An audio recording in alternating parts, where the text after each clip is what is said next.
All right, we told you a little earlier that he has got Grover. Now Senator Marco Rubio is gaining some key support on immigration.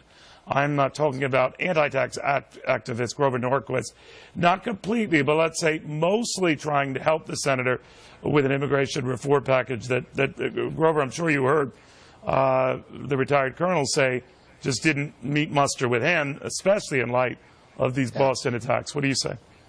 Well, the good news is that as the colonel has a chance to actually read the legislation, all the things he talked about that he wants are actually in the bill. And the things he thinks they aren't focused on, they are. The bill's 800 pages. Also, nothing was going to pass next week. We're weeks away from hearings. We're a couple months away from a vote in the Senate. This legislation is on track. I'm very happy because the senators that have put it forward put it online. It's been online for a week now. It's going to be online for more weeks before the Senate Judiciary Committee marks it up. So people will be able to see exactly what's in it, and some of the questions the colonel raised are exactly what the bill does. So the more you see it, the more you'll like it. It's the opposite of Obamacare. The more you saw it, the less you liked it.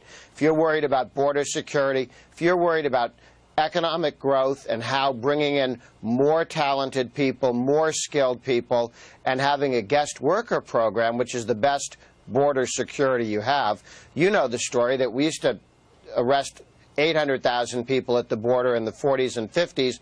Then when we had a guest worker program, it dropped to less than 50,000 because there was a way for people who came into work to do so. Well, you had the chance then to read it then. I take it by that you've then found yourself satisfied with the enforcement provisions on our border and to make sure they follow up with that, because that's where Ronald Reagan got hoodwinked in 1986, and even Ronald Reagan later admitted it. So, what makes you so convinced that they're going to do that?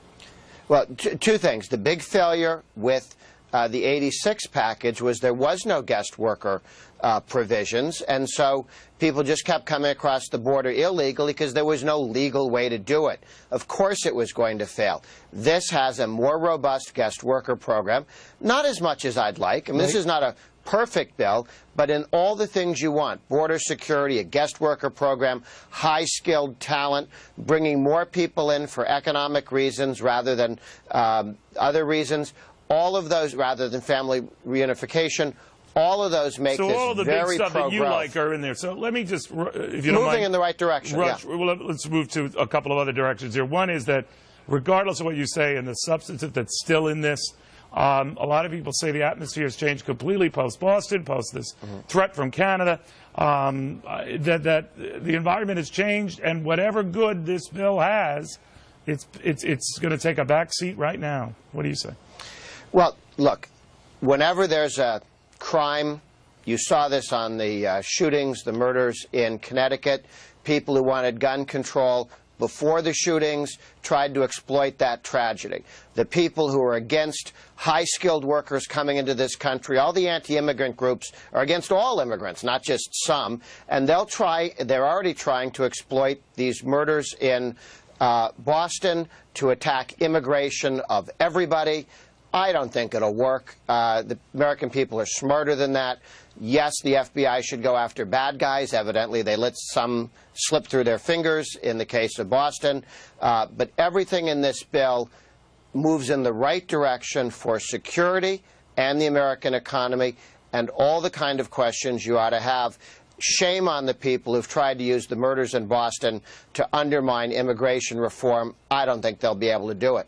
All right. Thank you very much. Good seeing you again, Grover. Grover Norquist. Good to see you. I want to remind you that in the wake of the